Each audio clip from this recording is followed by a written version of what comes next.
खामा हो।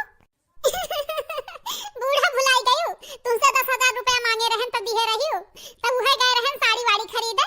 का करी, हमरे भतीजी के बियाह बाटे, अब भौजी बुलाए बाटी 10 दिन के आगवे, यही के नाते हमरे तीनों जनी सस सवारी गए हैं। आ जाइत बाटा अपने नहीं हरे, चिंता ना की हो, तोहर बिटिया बाटी बनाए खवाई है, तो टेंशन ना लियो अम्मा, कोनो दिक्कत होई तो फोन लगाइयो हमरे लगे। अయ్యా बाबू भैया, बहुत बड़ी मुसीबत खड़ा कर दी हमार भौजाइए। देखा